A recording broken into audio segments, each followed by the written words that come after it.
Hi guys, आप सबका हमारे YouTube channel Tasmiya career academy पे स्वागत है।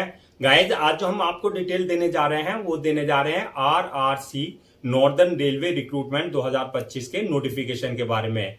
आरआरसी नॉर्दर्न रेलवे ने ग्रुप सी और ग्रुप डी की 23 वैकेंसीज के लिए अपना नोटिफिकेशन जारी किया है। अगर आप भी इन वैकेंसीज के लिए अप्लाई करना चाहते हैं तो गाइज ये वीडियो आपके लिए बहुत ज्यादा इंपॉर्टेंट है, क्योंकि इस वीडियो में हमने पूरा डिटेल में बताया कि क्या मिनिमम क्वालिफिकेशन मांगी गई है, क्या आपका सिलेक्शन प्रोसेस रहेगा, लास्ट डेट अप्लाई करने की कब है और ऑनलाइन जाकर के कैसे आपको रजिस्ट्रेशन और फॉर्मेलिटीज पूरी करनी होगी। तो गाइज पूरा वीडियो देखिएगा और साथ ही साथ हमारे इस यूट्यूब चैनल को सब्सक्राइब कर लें, लाइक करें और ज्यादा से ज्यादा शेयर करें। तो गाइस सबसे पहले बात करते हैं इनकी ऑफिशियल वेबसाइट की। इनकी जो ऑफिशियल वेबसाइट है वो है www.rrcnr.org, जहां पर जाकर के आपको रजिस्ट्रेशन और फॉर्मेलिटीज पूरी करनी होगी। रिक्रूटमेंट अथॉरिटी जो रहेगी आपकी RRCNR रहेगी, यानी कि आपका railway recruitment cell northern railway रहेगी। पोस्ट नेम की अगर बात करें तो उसमें ग्रुप सी और ग्रुप डी की पोस्ट रहेंगी सारी। आपकी टोटल वैकेंसीज है 23 वैकेंसीज के लिए नोटिफिकेशन जारी किया गया है, जो कि आपके अंडर स्काउट एंड गाइडेंस कोटे के अंदर स्काउट एंड गाइड कोटे के अंदर आपकी ये भर्ती की जाएगी। जेंडर की अगर बात करें तो मेल एंड फीमेल यानी कि man and women both can apply for these vacancy. Job location की बात करें तो सिलेक्शन होने के बाद जो है आपका ऑल ओवर इंडिया कहीं भी आपकी पोस्टिंग दी जा सकती है। अप्लाई मोड की बात करें तो ऑनलाइन रहेगा, ऑफलाइन किसी तरह का कोई कम्युनिकेशन या कॉरेस्पॉन्डेंस नहीं किया जाएगा। रजिस्ट्रेशन जो आपके स्टार्ट हो गए हैं वो हो गए हैं आपका 22 मई 2025 से रजिस्ट्रेशन स्टार्ट हो चुके हैं और लास्ट डेट जो है रजिस्ट्रेशन की यानी कि अप्लाई करने की 22 जून 2025 है।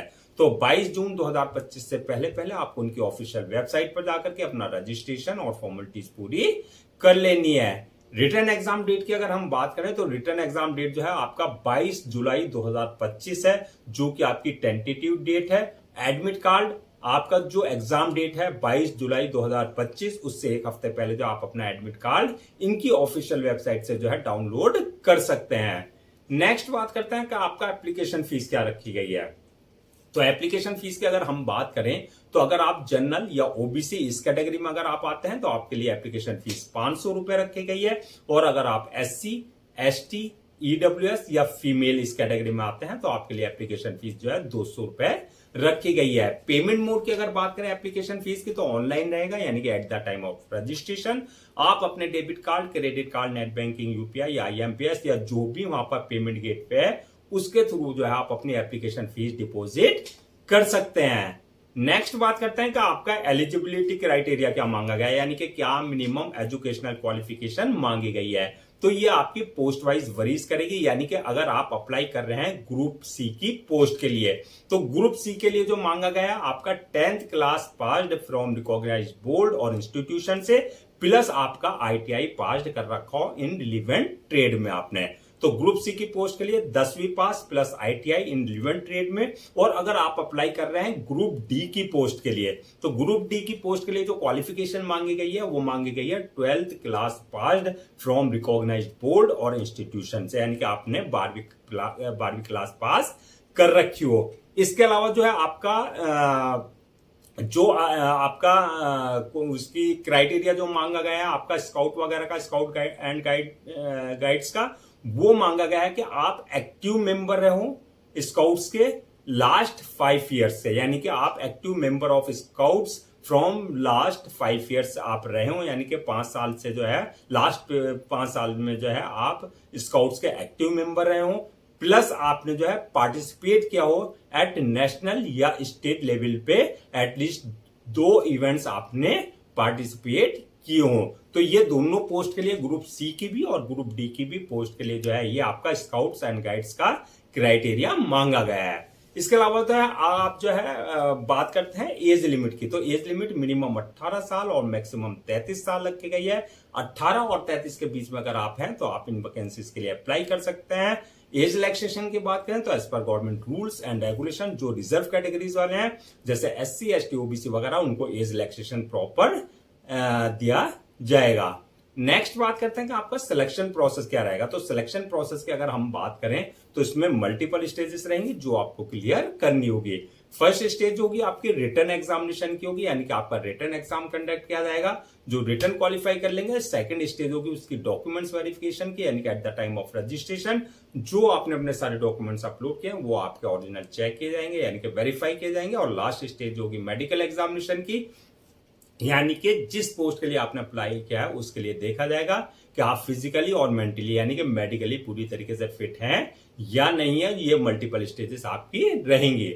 अब बात कर लेते हैं जो आपका रिटर्न एग्जाम होगा उसका क्या एग्जाम पैटर्न रहेगा, क्या आपका सिलेबस रहेगा। तो एग्जाम पैटर्न की बात करते हैं सबसे पहले, तो ये आपका ऑनलाइन एग्जाम कंडक्ट किया जाएगा, यानी कि सीबीटी कंप्यूटर बेस्ड टेस्ट होगा। दूसरा आपका जो पेपर होंगे ऑब्जेक्टिव टाइप पेपर होगा, यानी कि एमसीक्यू मल्टीपल चॉइस क्वेश्चंस होंगे।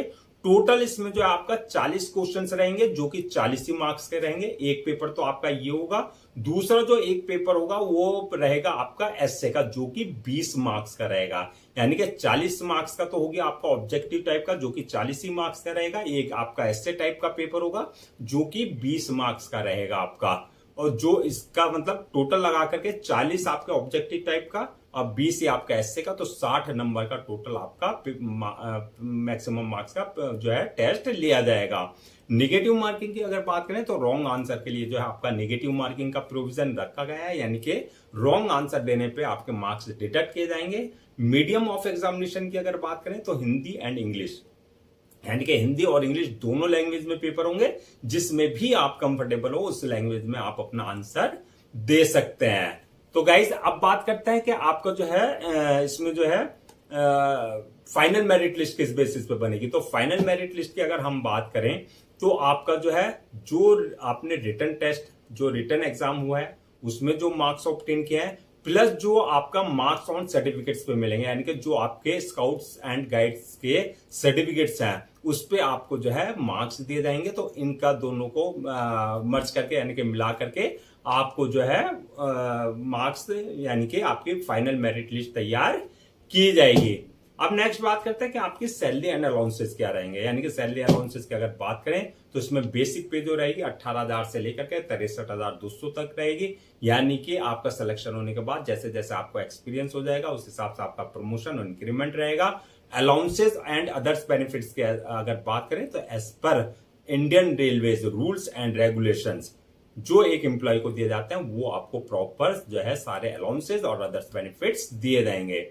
नेक्स्ट बात करते हैं कि आपका अप्लाई करने से पहले क्या आपको जो है डॉक्यूमेंट्स रेडी कर रखना है। तो डॉक्यूमेंट्स की अगर बात करें तो सबसे पहले जो भी आपके एकेडमिक सर्टिफिकेट्स हैं, चाहे वो आपकी 10th की मार्कशीट है, 12th की मार्कशीट है या सर्टिफिकेट है, वो आपको रेडी रखना है। इसके अलावा जो आपका स्काउट्स के सर्टिफिकेट्स हैं, जो जो इवेंट्स आपने किए हैं, पार्टिसिपेट किया है, चाहे वो नेशनल लेवल पे चाहे आपने स्टेट लेवल पे, वो आपको जो है सर्टिफिकेट आपके पास आपको रेडी रखना है। इसके अलावा जो मेंबर हैं आप लास्ट 5 ईयर से, वो कंसर्न अथॉरिटी से आपके पास जो है उसका सर्टिफिकेट होना चाहिए।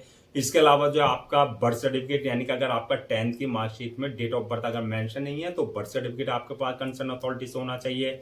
और इसके अलावा जो है आपका कास्ट सर्टिफिकेट, अगर आप SC ST OBC का किसी तरह का कोई रिजर्वेशन ले रहे हैं तो कास्ट सर्टिफिकेट आपके पास जो है कंसर्न अथॉरिटी से होना चाहिए। इसी तरीके से आपका इनकम सर्टिफिकेट, यानी कि अगर आप EWS इकोनॉमिकली वीकर सेक्शन का किसी तरह का कोई रिजर्वेशन ले रहे हैं तो इनकम सर्टिफिकेट आपके पास जो है कंसर्न अथॉरिटी से होना चाहिए।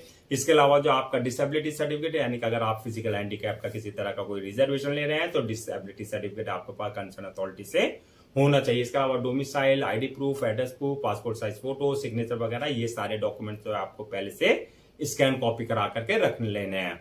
अब बात करते हैं कि अप्लाई करने से पहले आप अप्लाई करने का क्या प्रोसीजर रहेगा। तो जैसे कि हमने स्टार्टिंग में बताया था, पूरा प्रोसेस जो रहेगा ऑनलाइन रहेगा, ऑफलाइन किसी तरह का कोई कम्युनिकेशन या कॉरेस्पॉन्डेंस नहीं किया जाएगा। ऑनलाइन अप्लाई करने के लिए सबसे पहले आपको उनकी ऑफिशियल वेबसाइट www.rrcnr.org पर जाकर के अपना रजिस्ट्रेशन और फॉर्मेलिटीज पूरी करनी है।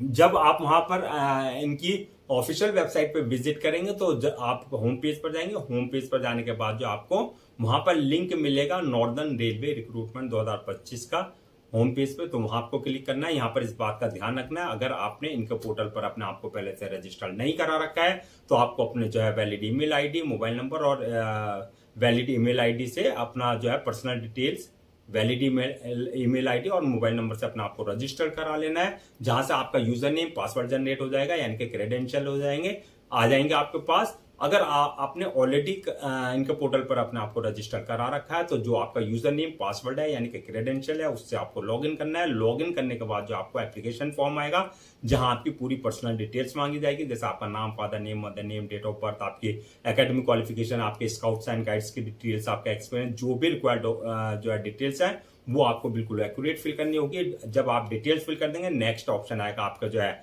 अपलोड योर डॉक्यूमेंट्स का। जो आपके डॉक्यूमेंट्स है, चाहे वो एकेडमिक है, चाहे वो आपके स्काउट्स के हैं, गाइड स्काउट्स के सर्टिफिकेट्स हैं, जो भी आपके जो है सर्टिफिकेट है, वो सारे आपको उनकी प्रेस्क्राइब फॉर्मेट के हिसाब से जो है यानी कि डायमेंशन के हिसाब से अपलोड करना है। साथ ही साथ में आपको पासपोर्ट साइज फोटो, सिग्नेचर वगैरह ये सारे डॉक्यूमेंट्स अपलोड करने हैं। डॉक्यूमेंट्स अपलोड करने के बाद जो है नेक्स्ट ऑप्शन आएगा आपका पेमेंट का, यानी कि जो आपकी एप्लीकेशन फीस है वो आपको अपनी कैटेगरी के अकॉर्डिंग अपने debit card, credit card, net banking, UPI, IMPS या जो भी पेमेंट गेट पे वहां पर है उसके थ्रू जो आप अपनी एप्लीकेशन फीस जो है डिपोजिट कर सकते हैं। एप्लीकेशन फीस डिपॉजिट करने के बाद जो है नेक्स्ट ऑप्शन आएगा आपके पास जो है फॉर्म को सबमिशन का, यानी कि अपलोड करने का। फॉर्म को अपलोड करने से पहले जो है एक बार रिव्यू में जाकर के वहां पर अपनी जो डिटेल्स फिल की है वो आपको पूरा अपना चेक कर लें। रिव्यू करने के बाद जो फॉर्म को सबमिट कर दें और सबमिट करने के बाद जो उसकी 1 या 2 कॉपी जो है प्रिंट आउट जरूर ले लें for your future reference, so that आपके पास जो एक हार्ड कॉपी के रूप में एक ऑफिशियली रिकॉर्ड हो जाए। तो गाइज ये थी आपकी RRC northern railway group C and group D की रिक्रूटमेंट 2025 के नोटिफिकेशन के डिटेल्स। आई होप आपके सारे डाउट्स क्लियर हो गए। अगर अब भी आपको किसी तरह का कोई डाउट है या क्वेरी या कंफ्यूजन है तो आप हमसे कमेंट सेक्शन में पूछ सकते हैं, हम उसका रिप्लाई जरूर देंगे। मैं एक बार फिर से रजिस्ट्रेशन डेट और लास्ट डेट रजिस्ट्रेशन की वो रिमाइंड करा देता हूं, सो दैट आप उसे नोट डाउन कर लें। रजिस्ट्रेशन जो स्टार्ट हो गए हैं वो 22 मई 2025 से स्टार्ट हो चुके हैं और लास्ट डेट जो है रजिस्ट्रेशन की यानी कि अप्लाई करने की वो है 22 जून 2025। तो 22 जून 2025 से पहले पहले आपको उनकी ऑफिशियल वेबसाइट पर जाकर के अपना रजिस्ट्रेशन और फॉर्मेलिटीज पूरी कर लेनी है। गाइस हम आपके लिए जितने भी गवर्नमेंट जॉब्स हैं या गवर्नमेंट एग्जाम्स हैं उससे रिलेटेड जितने भी अपडेट्स होते हैं उस पर वीडियोस लेकर के आते हैं। इसके साथ साथ जो है प्रॉपर कैरियर गाइडेंस पे आपके लिए वीडियोस लेकर के आते हैं। अगर आप भी चाहते हैं कि आपको प्रॉपर कैरियर गाइडेंस मिलती रहे, साथ ही साथ में आपको गवर्नमेंट जॉब्स और गवर्नमेंट एग्जाम्स के पूरे अपडेट्स मिलते रहे, तो आप लोगों से मेरी रिक्वेस्ट है आप हमारे इस यूट्यूब चैनल को सब्सक्राइब कर लें, लाइक करें और ज्यादा से ज्यादा शेयर करें।